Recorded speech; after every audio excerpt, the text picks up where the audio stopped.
안녕하십니까. 지금 발표하겠습니다.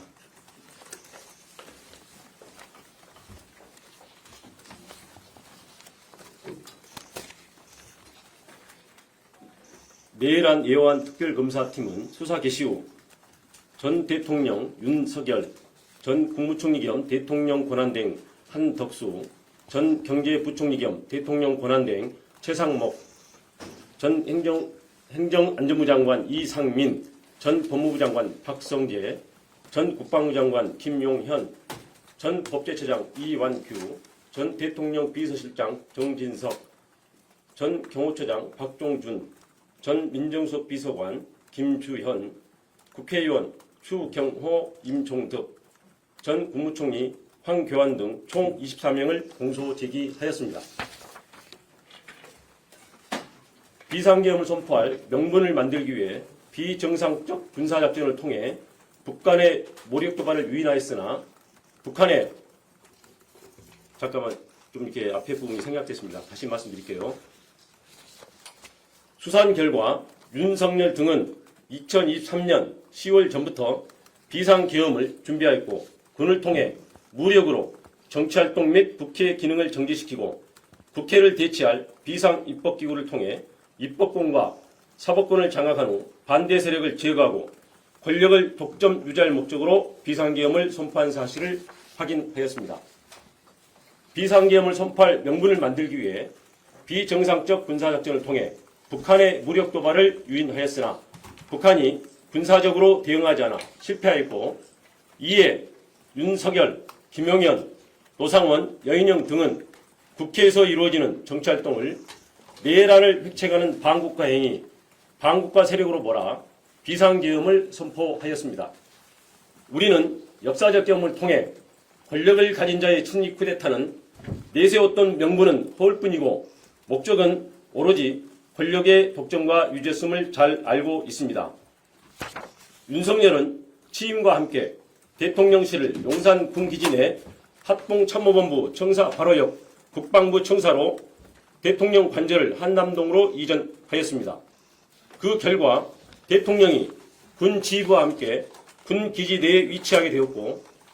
대통령과 경호처장 지척에 국방부 장관과 합참의장 공간 등 주요 군 지부의 공간이 이치함에 따라 대통령과 군이 밀착되는 여건이 조성되었습니다. 특검은 김용현과 수시로 만나면서 계엄을 준비한 전 정보사령관 노상원으로부터 입수한 수첩과 방첩사령관 여인영의 휴대폰 메모 등 객관적 물적 자료와 관련자들의 진술을 통해 2024년 4월 제21대 총선 훨씬 전부터 윤석열은 김용현과 김용현은 노상원 그리고 여인영과 비상계엄을 순차 모의하고 준비해온 사실을 확인하였습니다. 김용현과 노상원은 2023년 10월 군 인사를 앞두고 육군참모총장, 방첩사령관, 지상작전사령관 등 군 인사 방안과 비상계엄 시 진압권이 될 수 있는 구사단과 34단에 대하여 논의하였고 2023년 10월 이후 그들의 논의한 대로 육군참모총장 박안수, 방첩사령관 여인영, 구사단과 34단을 관할하는 지성작전사령관이 보임되었습니다. 윤석열과 김용현 등은 그 이후 비상계엄 시기를 총선 후로 확정한 후 총선 결과에 상관없이 비상계엄을 결행하되 그 방법을 어찌할 것인가 등을 논의하였고 2024년 3월경부터 안가와 관저 등에서 만찬 등을 통해 비상계엄에 동원할 방첩사령관 여인영, 수방사령관 이진우, 특전사령관 박종건 등 군사령관들을 상대로 우호적이지 않게 전개되고 있는 정치 상황을 종북 좌파 등에 의한 국가적 이의 상황으로 인식하도록 유인하면서 군이 나서야 된다는 등 비상계엄 필요성에 대한 인식을 공유시키고 비상계엄에 대한 윤석열의 의지를 규지시켰습니다. 그 과정에서 윤석열과 김용현은 2023년 7월 나토 정상회의 참석을 마치고 들린 화해회에서 동행한 강호필 합참차장에게 한동훈은 빨갱이다. 군이 참여를 해야 되는 것 아니냐며 한동훈에 대한 적개심과 비상계엄의 필요성을 말하였고 이에 강호필이 국방장관 신원식 합참의장 김명수에게 윤석열의 발언을 보도하자 신원식은 김용현에게 계엄 반대 사를 강하게 표명하였고 윤석열은 국방장관을 신원식에서 김용현으로 전격 교체하였습니다. 국방장관이 교체되자 야당은 비상계엄 선포를 강하게 제기하였고 대통령실, 김용현, 국무총리 한덕수는 거짓선동, 정치선동, 있어서도 안되고 있을 수 없다며 비상계엄 가능성을 일축하였습니다. 그러나 김용현과 함께 비상계엄을 준비한 노상원은 2024년 9월 9일 정보사 관계자를 직접 접촉하여 특수요원 중 사격 잘하고 폭파 잘하는 요원 7, 8명 선발을 요청하는 등 인력 자출을 시작하였습니다. 그리고 적 행동이 먼저인 전시 또는 경찰력으로 통제 불가 상황이 와야 함, 단기간에 효과를 볼 수 있는 천재 이루의 기회를 찾아서 공략, 불안정 상황을 만들거나 또는 만들어진 기회를 잡아야 체면이 손상되어 대응할 수밖에 없는 타겟팅 등 여인영의 휴대폰 메모와 관련자들 진술을 통해 윤석열, 김용현, 여인영이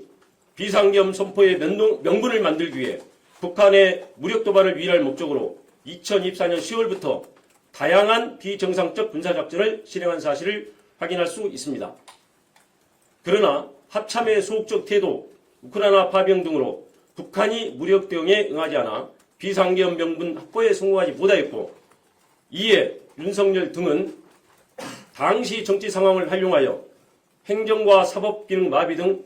계엄 선포 사유가 없음에도 야당의 입법 및 공직자 탄핵과 예산 편성을 행정과 사법 기능을 마비시키는 내란에 해당하는 반국가 행위로 몰아 반국가 세력을 신속히 척결한다는 명분으로 2024년 12월 3일 심야에 비상계엄을 선포한 것입니다. 김용현과 비상계엄을 준비한 노상원의 수첩에 차기 대선에 대비 모든 좌파 세력 붕괴, 행사 후 국회 정치개혁, 민심관리 1년 정도, 헌법 개정, 국가안전관리법 제정, 선거구 조정, 선거법 박탈, 최상목 지시 문건에 국회에 전입되는 예산 차단, 국가 비상 입법기구 예산 편성, 이상민, 조지호, 김봉식 지시 문건에 5개 언론사 단전 단수, 민주당사 봉쇄, 여인영 메모에 정치인 체포 명단, 체포조 운영을 통해서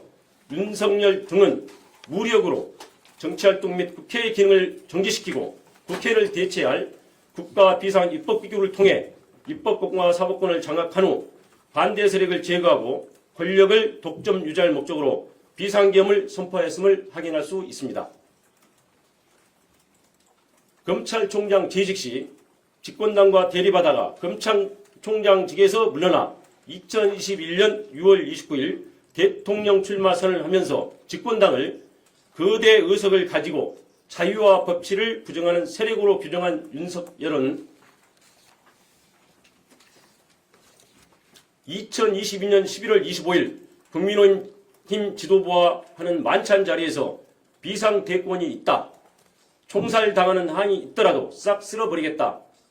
라며 정치적 반대 세력에 대한 적대감을 드러낸 사실이 있고, 2024년 7월 강호필 합참차장에게 자신이 법무부 장관으로 임명하였던 국민의힘 당대표 한동훈을 빨갱이다 라고 말하고, 2024년 10월 1일 군사령관들과의 만찬 자리에서는 한동훈을 잡아오라, 총으로 쏴 죽이겠다 라고 말하였으며 마음에 들지 않는 법관을 체포하려 하였습니다. 이러한 사실을 통해 윤석열이 신념에 따른 것이 아니라 자신을 거스르거나 반대하는 사람을 반국가 세력으로 몰아 비상계엄을 통해 제거하려 한 사실을 확인할 수 있습니다. 심지어 윤석열 등은 비상계엄과 국회 기능 정지의 명분을 만들기 위해 선관위의 무장 군인을 진입시키고 범죄 수사와 전혀 관련 없는 대북 작전을 수행하는 정보사 요원을 중심으로 수사단을 만들어 2024년 4월 총선 결과가 반대 세력에 의한 부정선거라고 조작하기 위해 그에 사용할 목적으로 사전에 야구방망이, 송곳, 망치 등 도기를 준비하기도 하였습니다. 우리 국민은 1980년 전두환 노태우 세력의 합수부가 권력 찬탈의 명분을 만들기 위해 반대 세력을 영장 없이 체포 감금하고 고문으로 사건을 조작한 역사를 생생히 기억하고 있습니다. 결국 윤석열은 2024년 4월 총선 전부터 비상계엄을 준비하고 북한의 무력 도발을 유인하여 비상계엄을 선포하려고 하였으나 실패하였고, 군을 통해 무력으로 입법권과 사법권을 장악한 후 정책 반대 세력을 제거하고 권력을 독점 유지할 목적으로 2024년 12월 전후의 정치 상황을 국정마비로 내세워 비상계엄을 선포한 것입니다. 이상입니다.